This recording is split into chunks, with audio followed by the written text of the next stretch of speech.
இந்த செடியில் பூ பூத்ததுக்கப்புறம் என்ன பண்ணணுன்னா அந்த ஊருக்கு பார்த்திங்களா இந்த பூ இது பண்ணதெல்லாம் பறித்த இடம் இருக்குல்ல பார்த்திங்களா, அதெல்லாம் கொஞ்சம் கொஞ்சம் அப்பப்போ கிள்ளி விட்டுறணும். அது நீங்கள் கிள்ளி விடும்போது உங்களுக்கு பூக்கள் வந்து நல்லா பெருசு பெருசாக எடுக்கும், நிறைய பூக்களும் எடுக்கும். நிறைய பூ எடுக்காமல் சின்ன சின்னதாக ஒன்று ஒன்றா 2 காய்ச்சி பூத்துட்டு இருந்ததுன்னா நம்மளுக்கு கொஞ்சம் கஷ்டமாக இருக்கும் இல்லையா. இந்த மாதிரி நீங்கள் பண்ணும்போது நிறைய பூ எடுக்கும்.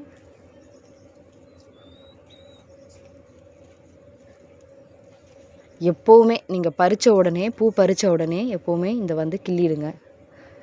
இன்னுமே இதோ பாருங்க, இதில் நிறைய முட்டுக்கள்லாம் இருக்குல்ல. ஐயோ ஒன்று கிள்ளிட்டேன் வேறு.